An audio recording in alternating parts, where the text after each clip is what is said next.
The desert wind carried sand and desperation in equal measure as Catherine Whitmore stumbled through the rocky terrain, her once fine traveling dress torn and filthy. 3 days since the wagon train massacre. 3 days without food.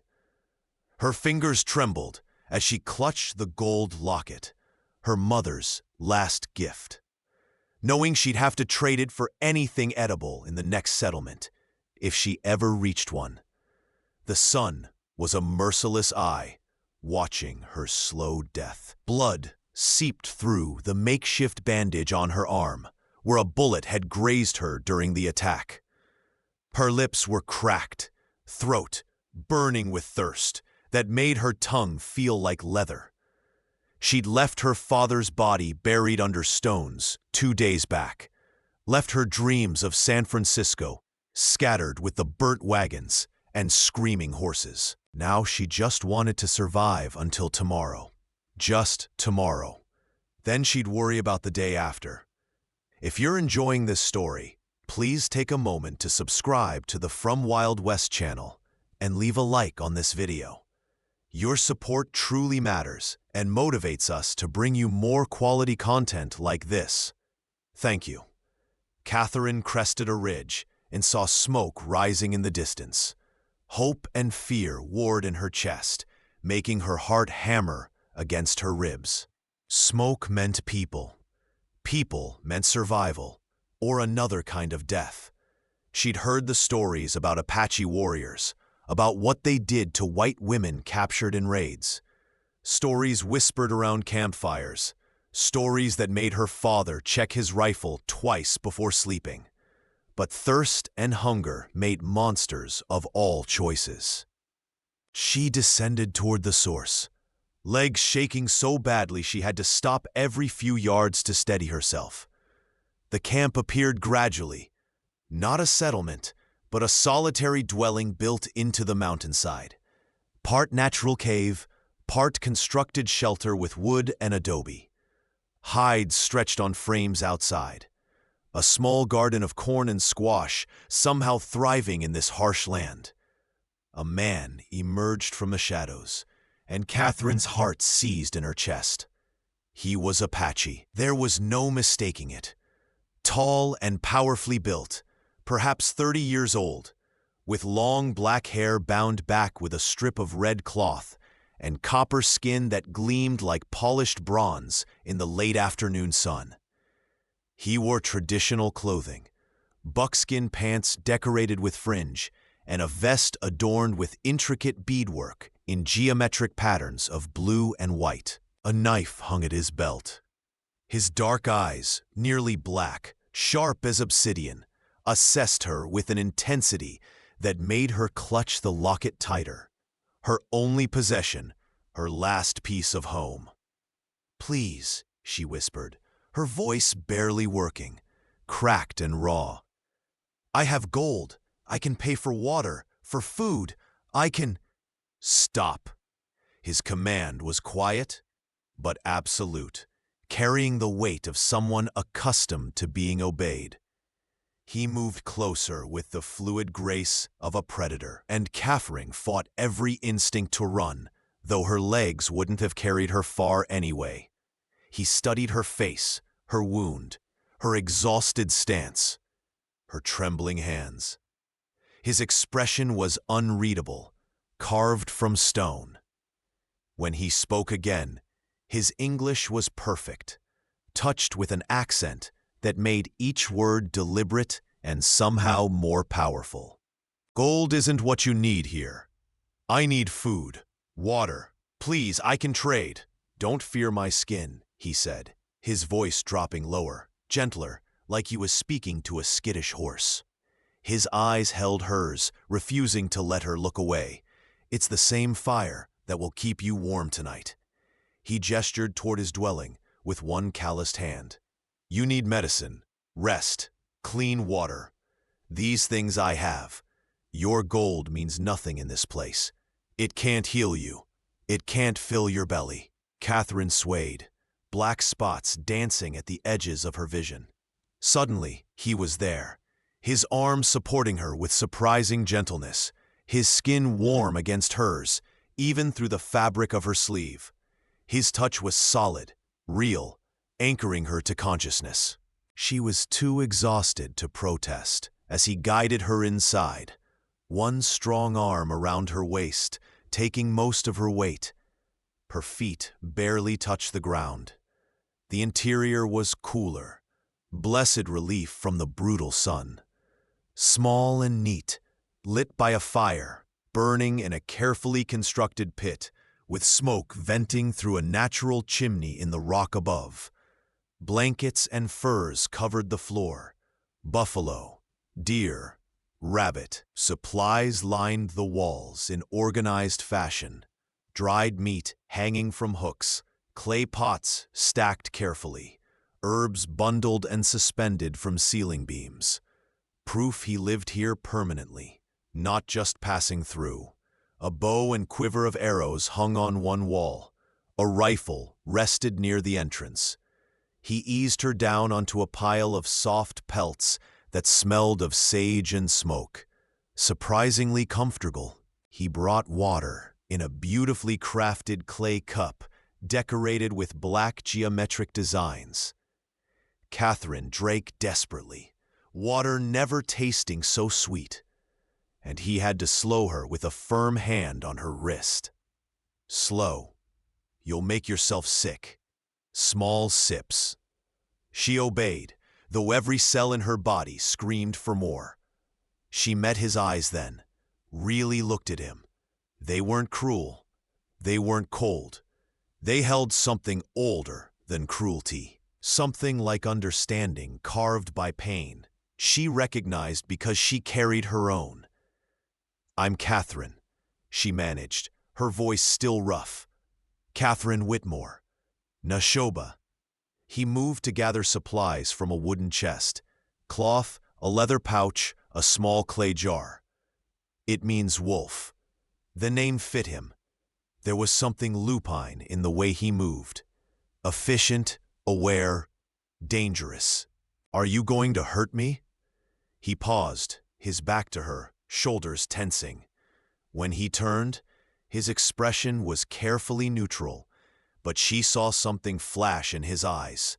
Old pain, old rage, carefully controlled. "3 winters ago, soldiers came to my village, 7th Cavalry. They killed my wife and daughter while they slept in our lodge, burned everything, women, children, old ones who couldn't run." His voice was matter-of-fact, but she heard the abyss beneath it, the barely contained fury and grief. "I know what it is to be hunted. I know what it is to lose everything you love in a single morning. I know what it is to survive when you'd rather be dead." He knelt beside her with his supplies, his movements controlled and precise. "You're not property here. You're not prey. You're not a prize to be taken. You're a person who needs help, that's all." Tears she'd been holding back for 3 days finally fell, hot trails down her dusty cheeks. Nashoba didn't try to comfort her with empty words. He simply began cleaning her wound with practiced efficiency. His hands were careful and sure, competent. He'd done this before. "This will sting," he warned, applying something that smelled of sage and other herbs she couldn't identify. He was right. It burned like fire, and she gasped. "I know. Breathe through it. It will stop infection." She watched him work, this Apache warrior who spoke perfect English and lived alone in the desert, and had lost everything, just like her. His fingers were long and skilled, the hands of someone who could kill but chose to heal. There was a thin scar along his jawline, another across his right forearm, evidence of a life lived dangerously. "Why do you help me?" she asked when he'd finished bandaging her arm with clean cloth. "I'm white. Your people and mine are not you and me," he interrupted firmly. "I don't judge you by your skin, any more than I ask you to judge me by mine. I judge you by your actions. Right now, You need help. I have help to give. It's simple. But it wasn't simple, and they both knew it.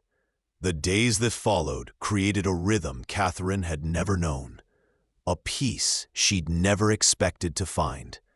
Neshoba was a man of few words, but many actions. He brought her rabbit stew, seasoned with wild onions and herbs, the meat so tender it fell apart in her mouth. He made flatbread from mesquite flour ground between stones, cooked on a flat rock beside the fire. He brought her tea made from desert plants that tasted bitter but gave her strength back slowly. He changed her bandages twice daily, his touch always respectful, always accompanied by explanation before he moved. I'll touch your arm now. The wound is healing well, but I need to check it. Go slow, she'd whispered once, when he cleaned deeper than usual, removing a small piece of embedded fabric. It hurts. His eyes had met hers, dark and intense and completely sincere. I'll die before I hurt you intentionally. You have my word.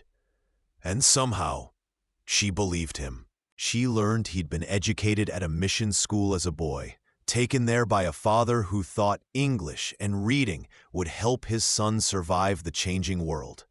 He'd learned quickly, excelled even, but returned to his people's ways after seeing what civilization cost. Land stolen, promises broken, children torn from families. They wanted to make us white, he said one evening as they sat by the fire, stars beginning to emerge in the darkening sky.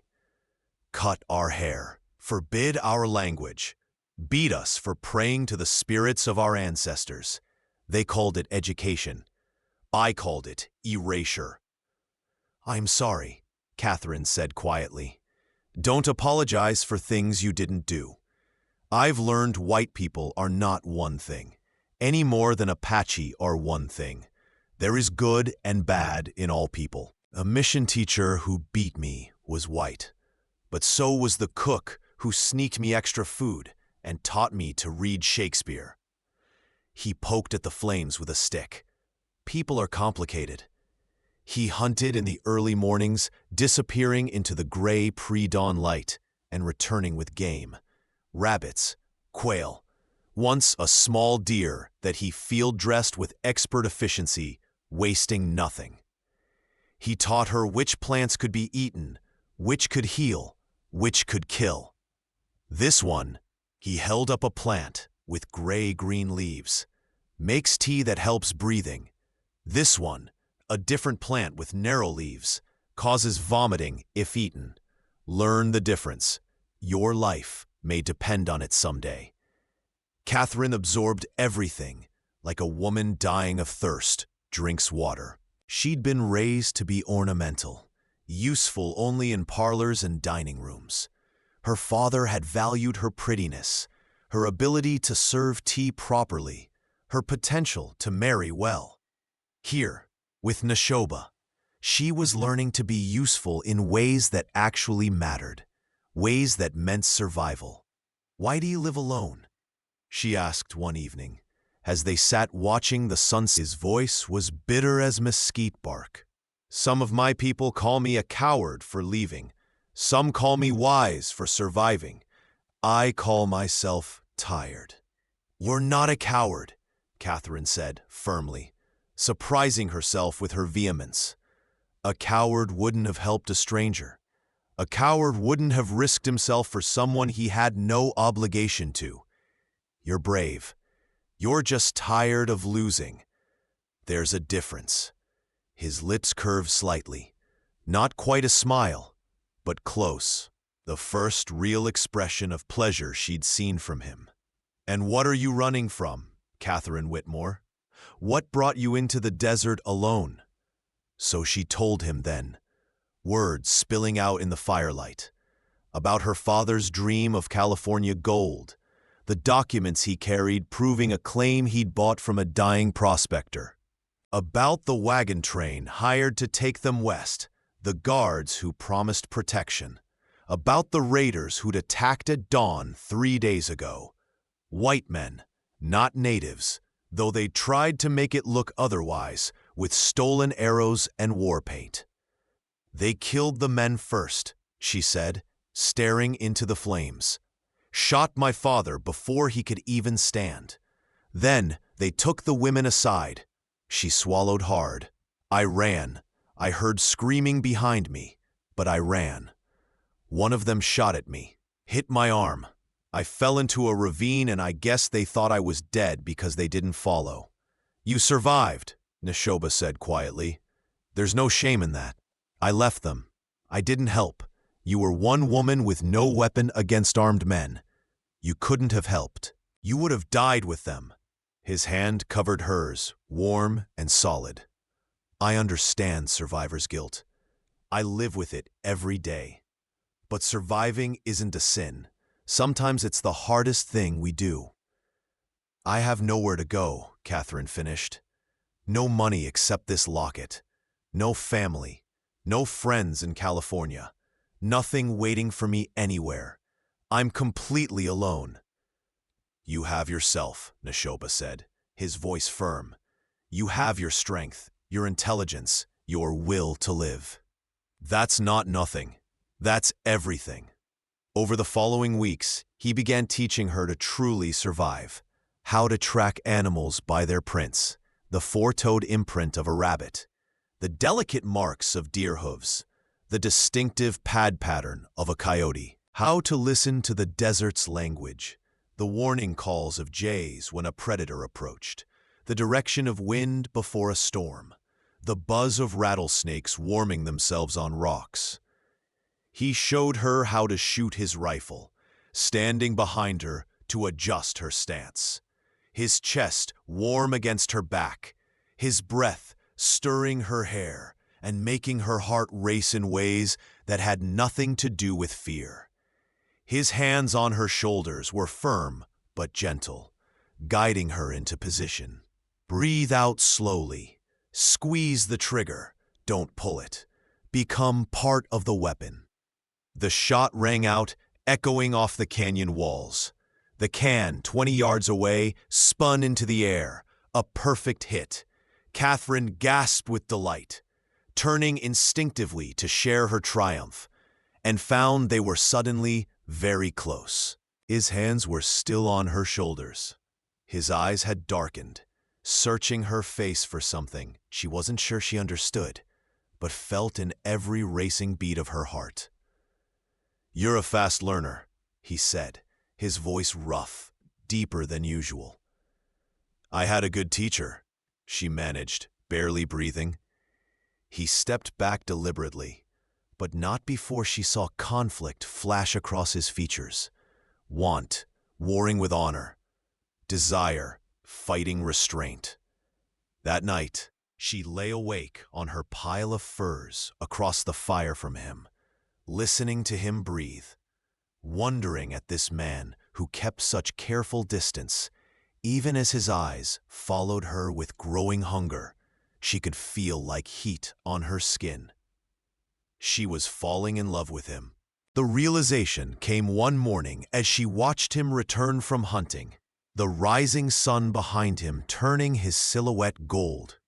She was falling in love with his quiet strength, his careful hands, his rare smiles that felt like gifts, with the way he explained things patiently, never making her feel stupid for not knowing, with his grief that he carried with dignity instead of bitterness, with the man who'd saved her life and then taught her how to save her own. The storm came on the 14th night of her stay, a desert fury that turned the sky black as pitch and shook the very earth.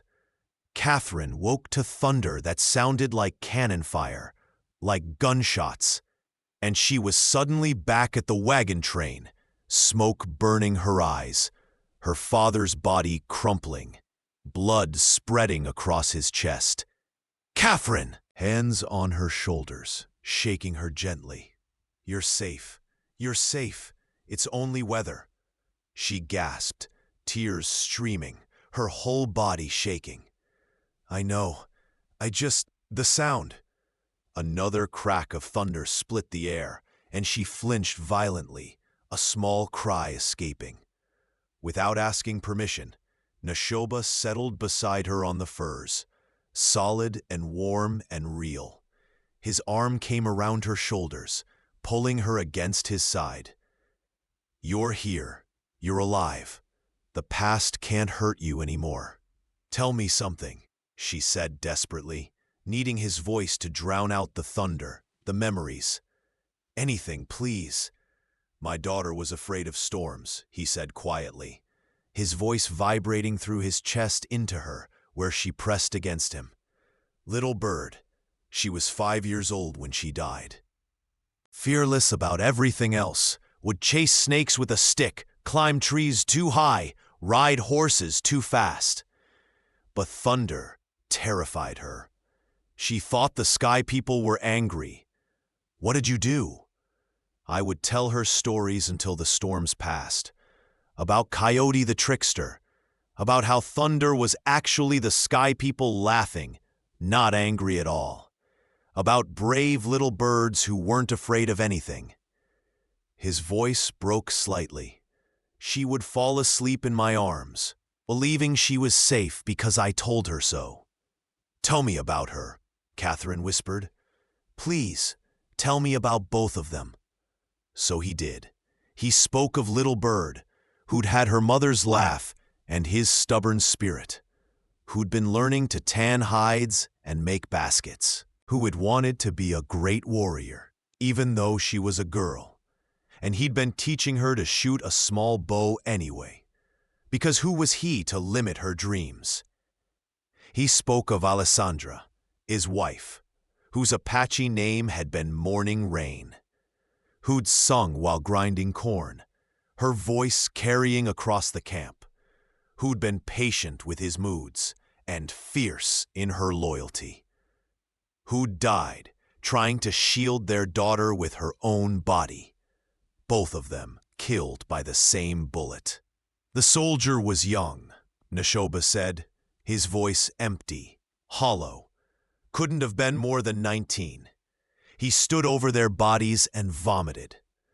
Then he set fire to our lodge, to cover what he'd done. I was away that day, hunting in the mountains. I came back to ashes and death and the smell of burning flesh. Catherine turned in his arms, pressing her face against his chest, her own tears falling for his loss, for the magnitude of his grief. I'm so sorry. I'm so sorry. His arms tightened around her, his chin resting on top of her head. They would have liked you, he said finally. How do you know? Because I do. The admission seemed to surprise him as much as her. His hand came up to cradle the back of her head, fingers sliding into her hair. Because you're brave and stubborn, and you don't give up even when you should. Because you listen when I talk about them instead of changing the subject like they never existed. Because when you look at me, you see me, not just my skin or my past or what I've lost. You see who I am now. Catherine pulled back enough to meet his eyes. In the flickering light from the fire, they were fathomless, dark as the storm outside. I see a man worth knowing, she said softly. Worth trusting. Worth... He kissed her. It was sudden, almost clumsy, like he'd forgotten how. His lips were warm and slightly chapped and tasted like smoke and coffee and something indefinably him. Catherine froze for a heartbeat, surprised, then melted into him, her hands clutching his vest, pulling him closer. He pulled back, breathing hard, his forehead resting against hers. I swore I wouldn't do that. I swore I'd help you and let you go and never. I don't want you to let me go, Catherine interrupted. I want to stay. I want this. I want you. You don't understand what you're saying, Catherine. I'm Apache. You're white. If you stayed, we'd be hunted from both sides. Whites would call you a squaw, a traitor, worse things I won't repeat. My people would call you the enemy. We'd never be safe, never be accepted. You'd be giving up any chance of a normal life. I don't want normal, she said fiercely. Normal got my father killed and left me to die in the desert. Normal is lies and land grabs and broken promises. I want real. I want honest. I want to wake up every morning knowing I'm with someone who sees me as a person, not property. Someone who teaches me instead of limiting me. Someone who, her voice caught. Someone I love. Nashoba went absolutely still. Say that again. I love you, Catherine repeated, her voice steady now. Sure. I know it's fast. I know it's complicated. I know there are 1,000 reasons this is impossible. But I've learned something these past weeks. Life is short and cruel and unpredictable. And when you find something real, something worth fighting for, you hold on to it with everything you have. Catherine. His voice was rough, thick with emotion he was barely controlling. I can't lose anyone else. I can't bury another person I love. If something happened to you, then we'll be careful. We'll be smart. We'll protect each other. She cupped his face in her hands, feeling the subtle scratch of stubble, the warmth of his skin. But we can't protect ourselves from living, Nashoba. We can't hide from feeling just because feeling means we might hurt someday. That's not living. That's just slowly dying. He kissed her again, and this time it wasn't clumsy. It was deep and desperate, and full of all the loneliness and longing he'd been carrying. His hands tangled in her hair, tilted her head back, and she surrendered to it completely, giving him everything. When they finally broke apart, both breathing hard, trembling, he rested his forehead against hers again. I love you, he whispered in English, then repeated it in Apache, words she didn't understand but felt in her bones. I love you, and I'm terrified, and I don't know how to keep you safe, but I can't let you go. Then don't, she said simply. Just love me. That's all I need. They held each other through the rest of the storm, neither speaking much, both holding on like the other might disappear. Catherine felt something settle in her chest, some wounded part of her soul beginning to heal. She'd lost everything, her father, her future, her old life. But she'd found something she hadn't even known she was looking for. She'd found home. The morning brought more than clear skies and the clean scent of rain on desert earth. It brought riders. Catherine was drawing water from the spring, 100 yards from the cave, when she heard horses. 4 men, dusty and mean-looking, wearing guns like promises of violence. The leader's eyes fixed on her with recognition that turned her blood to ice water in her veins. Well, damn, he drawled, dismounting with casual cruelty.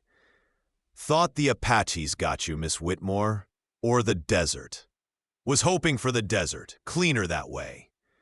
She knew him, Jack Morrison, one of her father's supposed guards on the wagon train. The man who'd smiled while telling her father the route was safe. Who'd ridden in front like he was protecting them. The man who'd shot first when the attack came. You, she breathed, the bucket falling from her nerveless fingers. You led us into that ambush. You killed my father. Morrison grinned, showing tobacco-stained teeth. Your daddy's gold claim papers had to be filed in San Francisco. Couldn't have witnesses saying different ownership now, could we? Especially not the legitimate owner and his pretty daughter. He spat a stream of tobacco juice. Figured the desert would finish what we started. But you're a stubborn little bird, aren't you? Nashoba appeared from the dwelling like a ghost, silent and deadly, rifle in hand. Morrison's 3 men drew weapons immediately, but the Apache's stance never wavered. Coiled, dangerous, absolutely calm. A predator who decided to stop running. "The woman is under my protection," Neshoba said quietly, his voice carrying clearly across the space. "Leave now." Morrison laughed, an ugly sound. "She's white. You got no claim on her, Redskin. And killing you just makes our story better. Savage took her. We rescued what was left." His hand moved toward his gun. "Maybe we'll even get a reward. There are 4 of you," Neshoba observed, his rifle never wavering, aimed directly at Morrison's chest. "Perhaps you'll win, but I promise you won't all leave alive, and I promise you'll be first." His smile was all predator, all wolf. "Is the land worth dying today? Because I've already lost everything that matters, except her. I have nothing left to lose, but you do. Think carefully." The standoff stretched like a wire pulled too tight. Catherine could see sweat beading on Morrison's forehead, despite the morning cool. One of his men shifted nervously, his horse dancing. "Jack, maybe we should—" "Shut up, Cole!" Morrison's hand moved fast toward his pistol. Everything happened at once. Neshoba fired, the sound deafening. Morrison screamed, his hand blooming red, his pistol flying from shattered fingers. Catherine ran for the spare rifle, leaning against the cave entrance, grabbed it, and aimed at the nearest man, with hands that only shook a little. "Don't," she said clearly. "Please don't make me shoot you." The 3 remaining men stared at her. This proper white woman in a torn dress, holding a rifle like she knew exactly how to use it, like she'd practiced every day for 2 weeks. "My father was murdered for pieces of paper," Catherine said, her voice steady, despite her racing heart, despite the fear making her mouth dry. "Everything I loved was taken from me by men like you. I have nothing left to lose. But I see a man worth saving standing next to me, worth fighting for, worth killing for." She took a breath. "So you have a choice. Leave now, or find out if I learned to shoot as well as he taught me. Your call." Morrison was clutching his shattered hand, blood dripping between his fingers, his face white with pain and shock. "You bitch! You goddamn savage-loving—" "Careful," Neshoba interrupted softly. "The next bullet goes somewhere more permanent. And I don't miss twice." Morrison made the calculation she could see happen behind his eyes. Greed versus survival. "This isn't over," he spat. "We'll be back, with more men. The law, the army. You think you can hide forever? You think they'll let a white woman stay with a dirty Apache?" "It is over," Neshoba said. "Because if you return, I'll find you first, and I won't shoot your hand." His smile was terrifying in its calm certainty. "I'll shoot your knees, then your elbows. Then I'll leave you for the desert. Do you know how long it takes to die of thirst, Morrison? I do. I've seen it. It's not quick. It's not kind." Morrison jerked his head at his men. They mounted quickly, keeping their weapons holstered. As they rode away, Morrison shouted back, "You're both dead. You hear me? Dead." Catherine kept the rifle up until they disappeared into the heat shimmer on the horizon. Only then did her hands start shaking violently. The rifle clattered to the ground, and Neshoba was there, pulling her against him, his arms steel bands around her, his heart pounding as hard as hers. "You could have died," she said into his chest, her voice muffled. "So could you." His arms tightened until she could barely breathe. "Don't ever do that again. Don't ever." "Do what? Save your life?" She pulled back to look at him, seeing fear and anger and love warring in his expression. "You saved mine first. I was just returning the favor. That's different. Why? Because you're the man?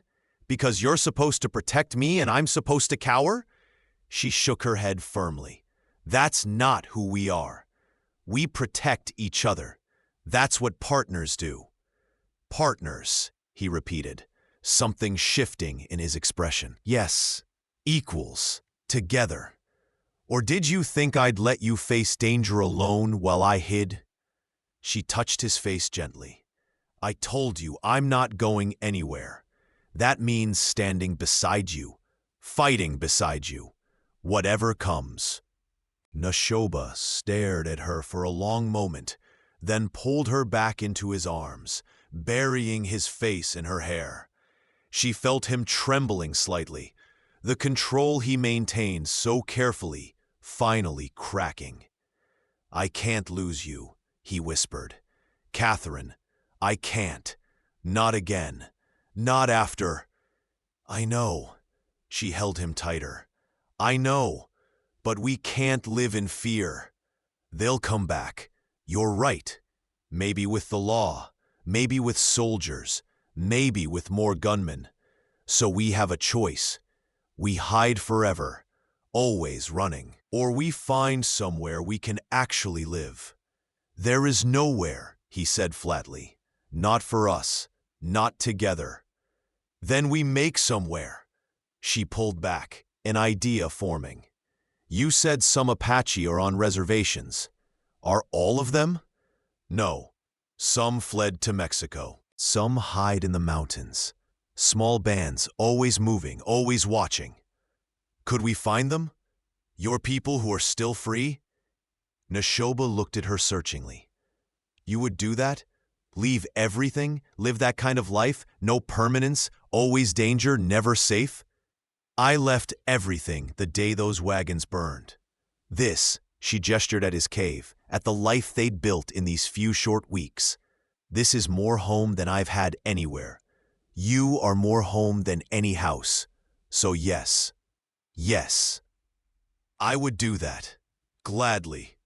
They might not accept you, a white woman. Then we'll convince them. Or we'll live alone, together, like you've been doing. Or we'll find other outcasts, other people who don't fit in either world. I don't care, Nashoba. I don't care where we go or how hard it is. I just care that we go together. He kissed her then, fierce and possessive and full of desperate hope. When they broke apart, he rested his forehead against hers, breathing hard. We leave tonight, he said, under cover of darkness. Morrison will need his hand treated. That buys us maybe a day before they come back. We take only what we can carry, move fast, and leave no trail. Where? North, into the mountains. I know places so remote, even the cavalry won't follow. We'll find others eventually. Apache, maybe Navajo, maybe Mexicans who fled their own troubles. We'll survive, together, Catherine repeated, the word feeling like a vow. They spent the day preparing with military efficiency. Nashoba showed her how to pack. Only essentials, everything balanced for running. Dried meat, water skins, ammunition, medicine, blankets, flint and steel. He gave her buckskin clothing that had belonged to his wife, sized for a smaller woman. She would want you to have them, he said quietly when Catherine hesitated. She would want you to survive. The pants and tunic fit reasonably well. Catherine braided her hair tightly, like she'd seen Apache women wear it. When she caught her reflection in Nashoba's small mirror, she barely recognized herself. No longer the proper lady in traveling dress. Someone new, someone harder, someone who could survive. As darkness fell, Nashoba suddenly took her hand. Before we go, there's something I want to do. He led her outside, under a sky ablaze with more stars than she'd ever imagined existed. The desert night was cool, peaceful, infinite. He turned to face her. taking both her hands in his. In my tradition, marriage is simpler than yours. No priest needed, just intention and witnesses. But the stars will witness us. His voice was formal, serious. Catherine Whitmore, I take you as my wife. I promise to protect you, provide for you, honor you as my equal. I promise to teach you what I know and learn from what you teach me. I promise to hold your life as precious as my own. Before these stars and the spirits of this land, I bind myself to you, for as long as we both live. Tears spilled down Catherine's cheeks. Nashoba, I don't know your full name. Nashoba is enough. It's the name my father gave me, the name I choose. Then Nashoba, I take you as my husband. I promise to stand beside you, fight beside you, never leave you by choice. I promise to honor your people, your ways, your grief, and your joy. I promise to love you with everything I am until my last breath. She squeezed his hands. Before these stars, and whatever God is listening, I bind myself to you for as long as we both live. He kissed her softly, reverently, then produced something from his pocket, a bracelet woven from horsehair and decorated with small blue beads. I made this. It's not much. It's perfect, Catherine interrupted, holding out her wrist. He tied it on carefully, and she knew she'd never remove it. I have nothing to give you, she said, then remembered. She unclasped the gold locket, her last connection to her old life. Except this, not for the gold, but because it's important to me, and I want you to have it. Nashoba opened it carefully, looking at the faded image of her mother inside. She was beautiful. You have her eyes. Keep it. So part of my family goes with us too. Old family and new family together. He tucked it carefully into his medicine pouch, then pulled her close one more time. They stood together under the stars, newlywed in the oldest way, about to run into an unknown future with nothing but each other. Are you afraid? He asked quietly. Terrified, Catherine admitted, and excited, and more alive than I've ever been. Is that strange? No. He smiled against her hair. That's exactly right. They left before moonrise, ghosts in the darkness. Nashoba moved with confidence through terrain Catherine couldn't even see, his hand holding hers, guiding her over rocks and through brush. They walked for hours, putting distance between themselves and any pursuit. By dawn, they were high in the mountains. The desert spread below them like a painted canvas. We rest here for a few hours, Nashoba decided, finding a sheltered spot between boulders. Then we move again. We won't stop moving for 3 days minimum. Catherine collapsed gratefully, exhausted but exhilarated. Nashoba settled beside her, sharing water and dried meat. As the sun rose, painting everything gold, he pulled her back against his chest, his arms around her waist.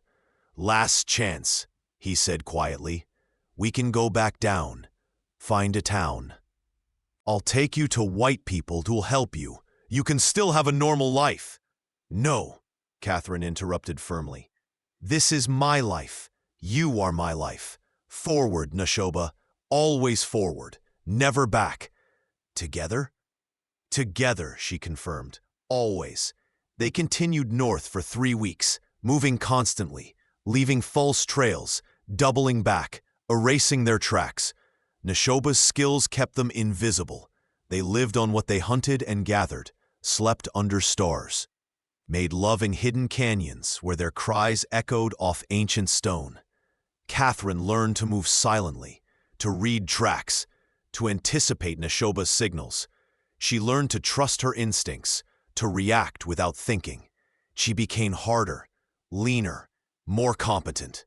But she also learned to laugh again, at Neshoba's rare jokes, at her own mistakes, at the sheer improbable joy of being alive and free. Finally, they found others.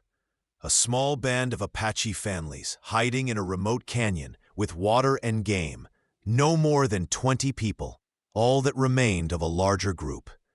They were suspicious at first, rifles raised, until Neshoba called out in Apache, explaining. An old woman emerged, tiny, bent, but with eyes sharp as obsidian.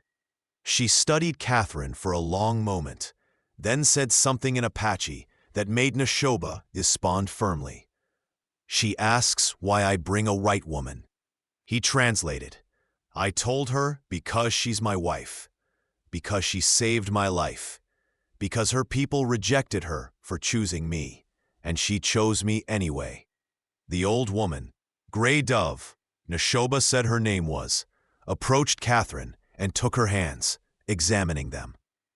Seeing the calluses from rifle work, from riding, from survival, she looked into Catherine's eyes for a long time, then nodded and said something. She says you have warrior hands, Neshoba translated, emotion thick in his voice. She says you're welcome. Not everyone in the camp was as accepting. Some glared, some whispered, but Gray Dove's word carried weight, and Catherine set about proving herself. She helped the women with work, learning their language slowly, showing respect for their ways.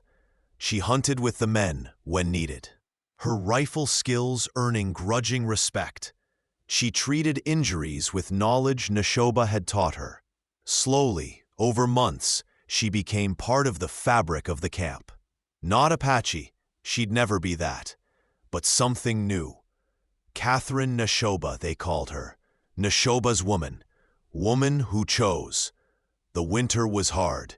Food was scarce. The army came close twice, and they had to move camp in freezing conditions, children crying from cold.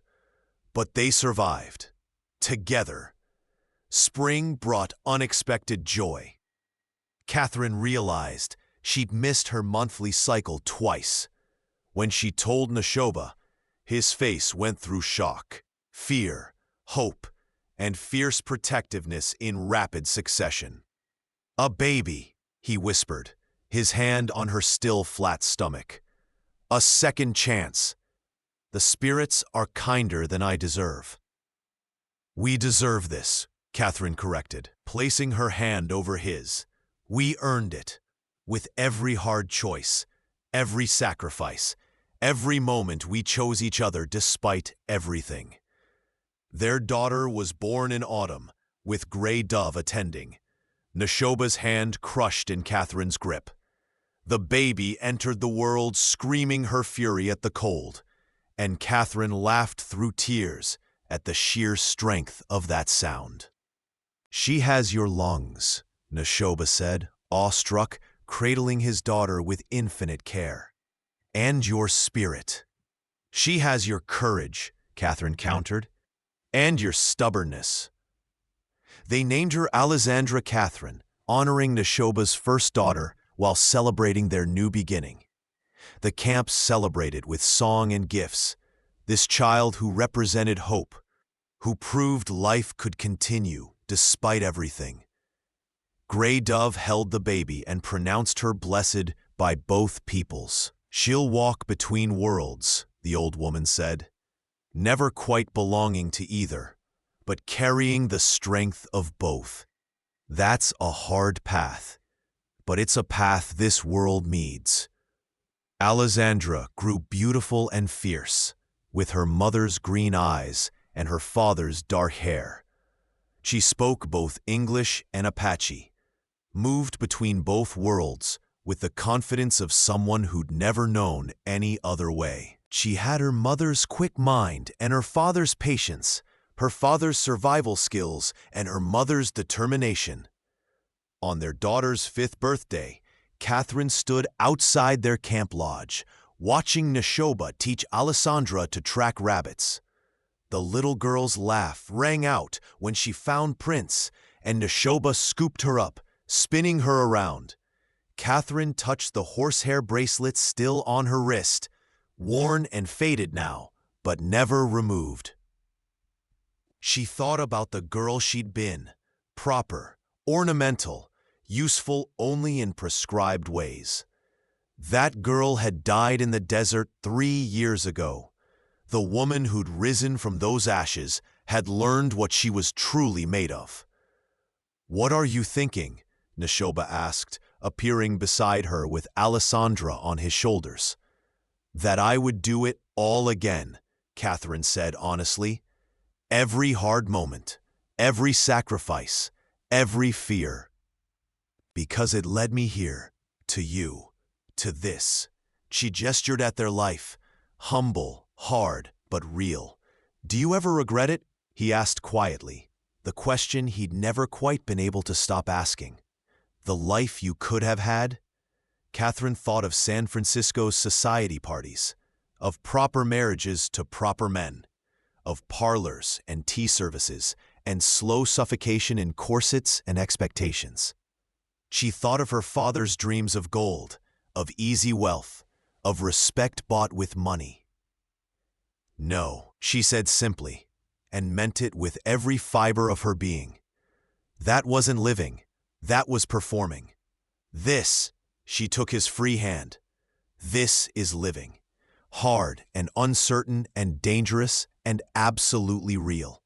I wouldn't trade a single moment. Neshoba lifted her hand to his lips, kissing her knuckles, her palm, her wrist where the bracelet sat.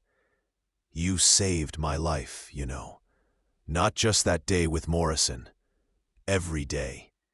You reminded me what it was to want to live instead of just survive." "Then we're even," Catherine smiled, "because you did the same for me." That night, after Alessandra was asleep, they sat outside their lodge, watching stars wheel overhead. The camp was quiet around them, families in lodges, horses hobbled. Fire banked for morning. Peace, hard-won and precious. "Tell me the story again," Catherine said, nestling against Neshoba's side. "How we met," he chuckled, the sound rumbling through his chest. "You've heard it 100 times. And I'll hear it 100 more. Please." So he told her again, about the desperate woman who stumbled into his camp offering gold, about how he'd looked at her and seen not her skin or her past, but her present, someone who needed help, nothing more complicated than that. About how he'd told her not to fear his skin because it was the same fire that would keep her warm. "And I was right," he said, his arm tightening around her. "Wasn't I? The fire kept you warm." "Still does," Catherine confirmed, kissing his jaw. "Every single night." Years later, when Alessandra was grown and courting a young man from another band, she asked her parents how they'd fallen in love. Catherine and Neshoba exchanged glances, entire conversations happening in that look, and smiled. "I was lost in the desert," Catherine began. "Dying, really. I offered your father gold for help. And do you know what he said?" "What?" Alessandra asked, though she'd heard this story before and would hear it again. "He said gold wasn't what I needed. He said not to fear his skin, because it was the same fire that would keep her warm tonight," Neshoba finished. "And I've kept her warm every night since." "That's the romantic version," Catherine amended. "The real version is that we were both broken, both lost, both convinced we'd never love again. But sometimes broken things fit together in ways that make them stronger. Sometimes being lost together is better than being found alone." "Your mother saved my life by refusing to fear me," Neshoba added. I saved hers by remembering I still had something to offer beyond grief. We built something new from the ruins of our old lives. That's what love is, construction, not discovery. Building something worth having from whatever materials you're given. Alessandra smiled, her young man's hand in hers. I hope I can build something that strong. You will, Catherine assured her, because we taught you something important. That love isn't about finding someone from the right world. It's about finding someone willing to build a new world with you. Someone who looks at you and sees a person, not a possession. Someone whose fire keeps you warm. That night, long after Alessandra had left, Catherine lay in Neshoba's arms in the darkness of their lodge, listening to his heartbeat steady and sure beneath her ear. Do you think we did right? She asked quietly, bringing a child into this uncertain life. I think, Neshoba said carefully, that we gave her something precious. Not safety, we couldn't promise that. Not ease, we certainly couldn't give her that. But we gave her truth, authenticity, parents who loved each other and her without reservation, who showed her that courage means continuing despite fear, not never feeling afraid, who taught her that belonging isn't about fitting into existing boxes, it's about building your own space. She'll have a harder path than most, Catherine said. Yes, but she'll be strong enough to walk it, because she's ours, yours and mine, the best of both of us. Catherine smiled in the darkness. I love you, you know, more now than even that first night. Every day I love you more. That's impossible, Neshoba murmured, his lips against her hair. I already love you more than any heart should be able to hold. If I loved you more, I'd burst. Then burst, Catherine said. We'll put you back together. That's what we do. And they did. Every day, through hardship and joy, through loss and celebration, through years that turned into decades. They built their life piece by piece. Not perfect, never easy, but absolutely real. Catherine Whitmore had stumbled into the desert, ready to trade her last possession for survival. She'd found instead a man who taught her that she was the treasure, that her strength, her spirit, her stubborn refusal to break were worth more than any gold. And Neshoba had learned that healing wasn't betrayal, that loving again didn't diminish what he'd lost, that Catherine hadn't replaced Alessandra and Little Bird. She'd carved a new space in his heart, one shaped exactly like her courage and filled with her light. Together, they'd built a life on the frontier where both were outcasts, where neither fully belonged to the worlds they'd come from. But they belonged to each other, and in that belonging, they'd found a home that no raid could burn, no prejudice could demolish, no loss could completely destroy. Because the truest homes aren't built of wood and stone, they're built of trust, of daily choosing, of hands that hold tight through storms, of two people who looked at each other across an impossible divide and said, you, always you. Despite everything, because of everything, forever you. And in the end, that was enough, more than enough. It was everything. On Catherine's last day, decades later, surrounded by children and grandchildren, Neshoba held her hand as she'd held his through every storm. I wasn't afraid, she whispered, her voice thin but sure. You told me not to fear your skin, and I never did. Not once. Best decision you ever made, Neshoba said through tears, kissing her weathered hand. No, Catherine corrected with her last strength. Best decision was staying, choosing you every single day. Building this. She gestured weakly at the life around them, the family, the love, the legacy. I'd do it all again, every moment. So would I. Neshoba lived 3 more years, long enough to see Alessandra's children grow. He died quietly one winter morning, gray dove beside him, his daughter holding one hand and his granddaughter holding the other. His last words were, "Catherine, I'm coming." They buried him beside her, in the place they'd chosen years before, a ridge overlooking the desert where they'd first met, where it all began. 2 graves, side by side, marked with stones carved with both their names. And if you listen carefully on quiet nights, the old ones say, you can still hear them. His voice low and sure, telling her not to fear.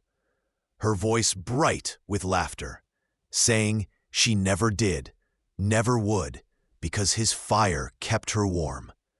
Keeps her warm still, forever warm in the love they built, the life they chose, the home they made from nothing but courage and conviction.